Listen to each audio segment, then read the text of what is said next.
Jimmy Kimmel to resume Jimmy Kimmel Live. After suspension by your publication, September 23, 2025. After nearly a week off the air, Jimmy Kimmel Live is set to return to ABC this Tuesday, following its suspension over controversial remarks made by host Jimmy Kimmel. Background. On September 15th, Jimmy Kimmel made a monologue on Jimmy Kimmel Live, in which he linked the alleged killer of conservative activist Charlie Kirk to President Donald Trump's MAGA movement. His comments drew significant backlash from conservative figures and media groups, including threats from Brendan Carr, the chairman of the Federal Communications Commission, FCC, who suggested that ABC's broadcast license could be at risk.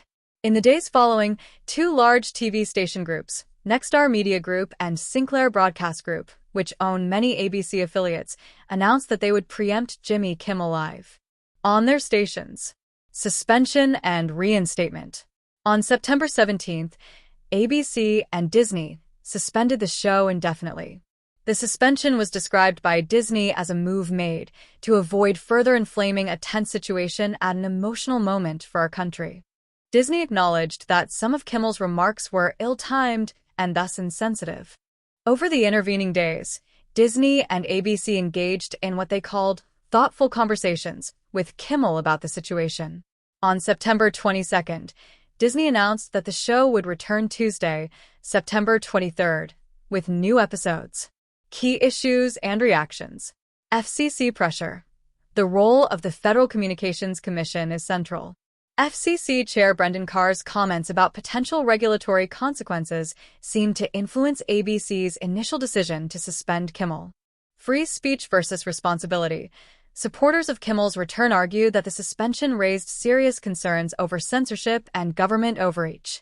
Criticism came from across the entertainment industry, including actors, showrunners, and unions. Affiliate stations' role.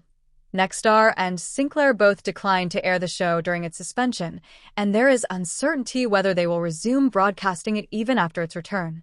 Some of their demands reportedly include an apology and/or a donation to Turning Point USA, Charlie Kirk's organization. What's next?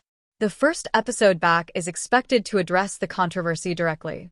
It remains to be seen whether all ABC affiliate stations will carry the show. The decisions by station groups like Nexstar and Sinclair will likely continue to play a major role. The broader media and political landscape are watching closely. The situation may influence how broadcasters handle controversial content in the future and how regulatory bodies might exert influence over such content. Conclusion. The return of Jimmy Kimmel Live marks the end of a brief but intense conflict involving free speech, media responsibility, and regulatory pressure. As the show resumes, the stakes are high, not just for Kimmel and ABC, but for wider questions about what is acceptable in political commentary on TV and how much sway government regulators should have in shaping those boundaries.